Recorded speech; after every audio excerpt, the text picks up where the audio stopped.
Yeah, it wasn't moving before. Yeah. Now it's on. That's so weird. Yeah.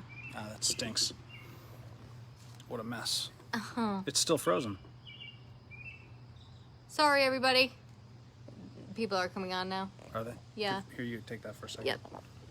Sorry, we froze.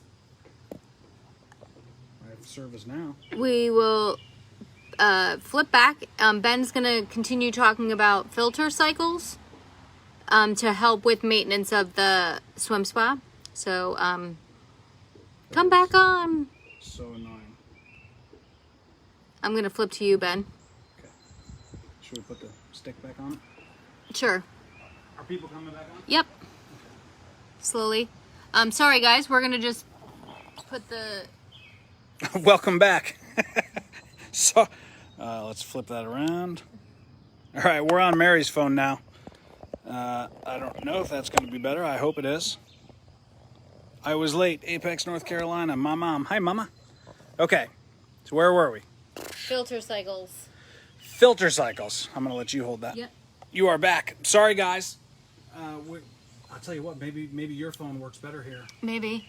Are you pointing at me or are you? I'm at you. Okay. So, sorry. My phone froze. We'll check and see if Mary's works better. Actually, let us know if the sound or if it pauses and starts and stops or anything with Mary's phone. If this is better, let us know, and then we'll use Mary's phone when we're at my house, and when we're at the warehouse, we'll use mine. Kevin Zello says, still here, Ben. Good. All right. Cheers, mate. So, filter cycles. When a hot tub, when it's a Clarity Balance 8, or it's a Challenger 15, a Michael Phelps Momentum, all the filter cycles are set to really low minimums from the factory. That's just how they set them. It's the default. Turn it up a lot. The higher the filtration is, the easier it's going to be to take care of, okay? So some people have Master Pure where you don't need to turn it up because it's going to be on 24 hours on that 24-hour circ pump, or you can set your filtration cycle to run 24 hours. So you have both options. You don't need to do either. They both work well. You can't show them that here, right? Because you have the circ pump? I can, but it's going to be a little bit different. So, because this has a circ, but the one at the warehouse does not. So we have one of each. So I like at the warehouse, I think I'm set on 12 hours. So I like to have a lot of filtration in there. 12 hours. Didn't change the electric bill at all down there, did it? No. Didn't seem to make any difference. So we run 2 cycles, 6 and 6. I remember someone asked a question, and they said their second cycle was disabled. How to do that? You definitely want to get both cycles, abled. And you do that on if you have a Challenger, yeah. If you have a Challenger 15 or an H2X Trainer 15 or any of the Go ahead and show this. See if it. Any of the H2X series, you're going to do it on your H2X branded control panel. And I'm not sure you can see it very well, but I'll try. I mean, that angle's kind of silly. Maybe you can. Yeah, right there. So then what you're going to do, I can't really hold. You're going to go to there. Filter. You got it? I think so. And then these are the times, actually. No, that's right. Okay. Filter cycle 1. Duration. Now this is set for 2 hours. Filter cycle 2. So mine is set for 4 hours here, although it's not doing it because I have a circ pump in there. Okay. So that's all you do, and you just turn those up, and then it hits check, and then you're good. All right? All right, go ahead. Yeah. So that's all done right on your H2X branded control panel, and you can adjust your filter cycles to come on more often than the default. Right. Yeah. So turn your filtration up, get the sequestering agent in there, get the minerals and the junk out of there, and then you want to use chlorine. Okay, guys? I wouldn't mess with all these aftermarket, this brand, that brand, weird stuff. I don't use any of that stuff. I think it's just complicating. And you have all these rules. I mean, I saw someone posted this thing about what they do to take care of it. It was this long. I don't have time in my life for that at all. So this is perfect. One last thing I wanted to talk about. We have heard in the past where people had some rust on their stainless steel items that are above the water line. There won't be any below, it's above. And that could be from chlorine use, could be from that. But all you need to do is you can take those things apart, you can bring in a magic erase or some fresh water with no chlorine in it, like out of the kitchen sink, and scrub with that. That was what was told to me to do about it, if should that come up. Okay, so that's it, guys. So we have a couple of questions that, what about lowering the temperature? I need to show them this. Okay. Hang on. Yeah. You just look cool in there with the hat, and you're like all warm and floating around. Go ahead, wander around. Look at all the crap floating in there. Yeah, there is. Ugh. Past 40 minutes. One of the questions was about lowering the temperature when it's warmer, and they, how do you lower the temperature? Oh yeah. Oh, we do have those questions.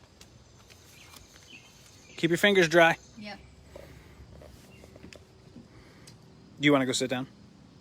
Sure, that's probably a little bit easier. How do you cool your spa if the temperature is warmer than you'd prefer? Okay, do you want me to answer that? Or do you want to answer that?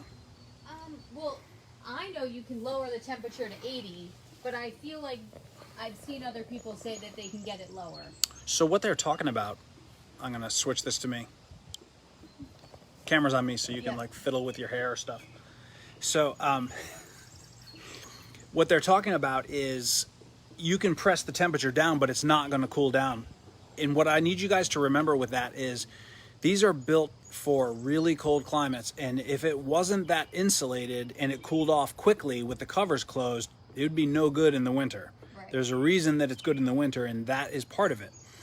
So if you're looking to bring the temperature down when it's warm, put it down to 80, which I wouldn't even get in even if it was 100 degrees outside. I'd rather be in warm water, as you can tell by this one sitting at 97, although Beth did that.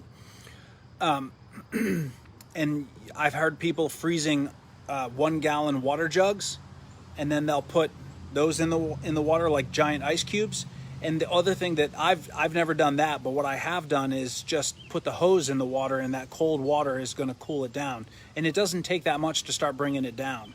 So you can scoop some water out while you've got the hose in the bottom, scoop some of the hot water from the top out until it does that. That's how I would do it. I don't have room in my freezer for 4 1-gallon milk jugs filled with water to make giant ice cubes. We don't have filled with meat. So that's not happening. All right, so that's how I would do it. I would use the hose and just switch some of that hot water out for cold and scoop some out. All right? She is in a Challenger 15 deep. So should you set the temperature lower on hot days? Honestly, It's on you. that's really up to you. The temperature is a personal preference, so you don't need to set it lower if you like it at 97 like we do. You don't have to set it lower on a hotter day. Mary is in agreement on the warm temperature. I like the warm. That really is up to you. I'm having lots of people over. How does that affect my water? Okay, you want me to take that one? Okay, so on the people front, I'll turn around. So on the people front, it doesn't really make any difference. It's what you have to do afterwards, okay? So if I had a bunch of people in here, so actually we're talking about a party for the 4th. There'll be a gazillion people in here all day. I will make sure that it's ready to go in the morning. My chlorine levels will be good. I'm going to, yell at everyone and make sure they don't pee in there. And then from there, what we're looking to do is just treat it afterwards. So if it was so bad and the water were cloudy and then people were in it all day and it was bad, and I would just dump it and refill it, okay? If you don't want to do that or don't feel it's necessary, just crush it with chlorine. Let me tell you something, just crush it with chlorine after having a bunch of people in there all day. You're not worried about alkalinity, you're not worried about pH, you need to crush it with chlorine and kill anything they left in there. Then check all that stuff the next day, okay? Turn the filtration up to 24 hours that morning before they go in, hit it with chlorine nicely, and then afterwards crush it again with chlorine, all right? And then you'll be fine. It'll kill. And then would you say the same thing with like kiddos with like lots of sunscreen? Sunscreen is a different thing. Yeah. Okay? So with the sunscreen, how much chlorine do I need to use to shock a Trainer 19D? I mean, on the swim side of a Trainer 19 is the same as this. So that's the this is a 15 footer. So I use an ounce for 2 or 3 people, 1 ounce of chlorine in there afterwards, and it works real well. On the hot tub side, I would do, I would treat that like a hot tub, and you'd be a couple of tablespoons. That's all you need, especially that hot tub's fairly small. So what was it? Sunscreen. Sunscreen. Okay, sunscreen, that's a different thing. So people always ask, should I have people rinse off? It's a pain in the butt, but on the sunscreen front, it's worth it, okay? I don't ask anyone to do that in here. On sunscreen, I would. That's where I draw the line. I'm not afraid to clean this afterwards. I'm not worried about the water. But sunscreen, what happens is those oils, they will clog the filter, and you'll need to use a filter degreaser. Like I don't use a filter cleaner all that often, not even once a year. But on a sunscreen situation, you're going to need that because it's going to break all those petroleum-based oils, all that junk down. It's going to break it down and get rid of it, and then you need to soak it. So the ultimate fix for sunscreens is actually 2 sets of filters. So you take the plugged up set out, and then you're going to soak them in the filter cleaner so it breaks all that gunk down. And then you're going to put, obviously put the other set in and continue on use. Let them soak for a couple days to break that garbage down. So sunscreen can mess things up only because it stops your filter from working. It plugs it up. It's oil, okay? Whereas, some lotions are going to have a minor effect like that, but nothing is going to be as bad as sunscreen. Sunscreen is like the swim spot killer. Okay, think about it. You laughing in the background there? I could see you laughing. So that's going to be the one that is going to be the biggest pain in the butt to deal with, okay, no matter how good you are at this, because it's just going to plug things up. If I knew I had a bunch of kids in here and the sun was out and it just is what it is, I would probably consider getting a new set of filters. Yeah. So that I could clean them properly. Like I only have 1 set. I don't have 2 sets here and switch them out. I realize I could, just get them, but I haven't. I never needed them, okay? So that's it on the sunscreen. Where can you find step-by-step instructions on spa maintenance? Just rewatch this video.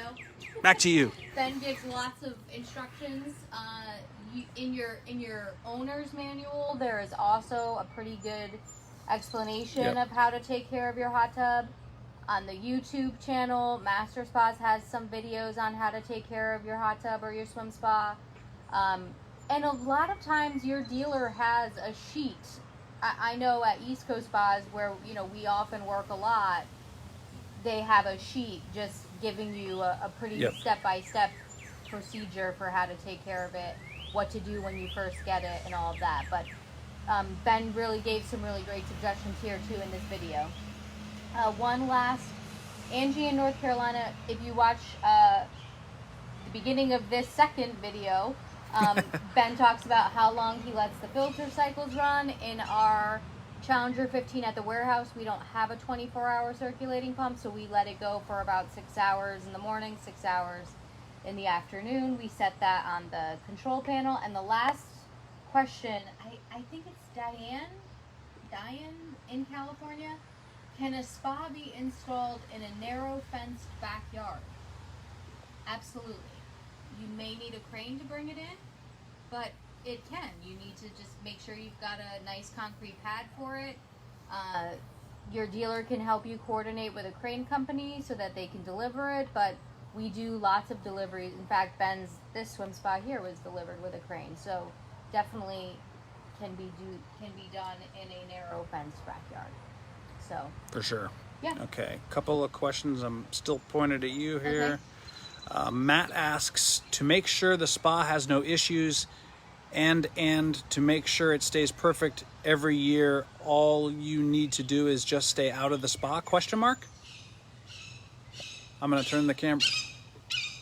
I would say that's not at all What the heck was that thing? Not at all what Ben has mentioned. He was just I don't- talking about all of his family being in here. Yeah, Matt, I'm not sure what you're talking about. We definitely don't stay out of this. Not even close. We had 4 people in our warehouse swim spa Today, yeah, and they'll- that's pretty much.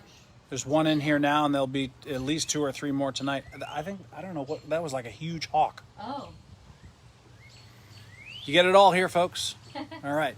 What else do we got? So we're going to pop on, and I realize it's weird with the 2 lives now, so we're going to have to pop on both. Yeah. And we'll get all the questions answered the best we can. And, you know, just to sum up the chemical stuff, guys. Is it on you? It's on me. Okay. Yep. Do you have to, like, pick it yourself? Or do No, you, like, no. you scratch? Mary has to scratch, so the camera's on me. So, you know, fill it up. Sequestering agent, the whole bottle. Get all the minerals and all that stuff out of there, okay? Rinse. So let's say you started it on a Tuesday, you filled it up Tuesday at noon, okay? Dump the whole bottle. Put it to temperature you want. Don't add anything else. There's no chlorine going in. You shouldn't even have a test strip within a mile of it at this point. You don't need it. Nothing has happened to that water. So then from there, the next day, 24 hours later, you want to take those filters out and you want to spray them out. All right, no filter cleaner, no degreaser, just spray them out with the hose. Okay, like I told you, I barely use that filter degreaser. I don't have any here. I haven't used it in years. The only reason I would is for sunscreen. So then from there, when the water temperature starts to get close to where you want, for me, it's starting to get close at 90. Then I'm going to start hitting it with chlorine. I would hit it with like probably 2 ounces right off the bat. So 2 of those scoops. I think that's probably the amount I used just to get the chlorine levels up, clean everything. Anything that was in the water, it's gone. That stuff kills everything. It's perfect. It's all we need. And then from there, after use, hit it with chlorine. That's all I've ever done. The only alternate thing to that I'll say is calcium hardness can be important, and when all these levels are off is when everything really starts, you know, being a problem. So calcium hardness is something that I wouldn't mind checking, because if you don't check calcium hardness after 10 years or, you know, 12 years, your plastics are going to start getting brittle and dry, and that's going to happen anyway on plastic and headrests and all that stuff, but the calcium can have an effect on that. So that's something that's not a bad thing to check for. I've never tested for phosphates, never one single time in... How long ago did we get our first hot tub? 6. So hang on. Wait, don't go. On the spot. How many times have you tested for phosphates in the last 16 years? Never. Not once?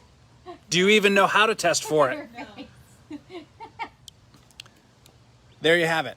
I don't even know what test strips have phosphates on there. I don't even know. So it's never something that's come up. It's never been an issue. Chlorine. Okay, but we know that people tend to not use quite enough, and that's the leading problem. That's when your pH, everything starts bouncing, because you don't have enough sanitizer in there to deal with it. Okay, that's how I do it. You're welcome to use the test strips if you want to do that with your life, and you haven't mastered it. It's going to be a learning curve. That's just not how I do it. Okay, I'm not saying I know everything. This just works really well for us. Okay, I think that's it. Yeah. That's it. Yeah. All right. You want to say goodbye? Yeah. Bye, everybody. We will see you in 2 weeks on June 16th. And it'll be Wednesday again, 4 p.m. Eastern, June 16th. Then we will see you then. All right. Ciao, everybody.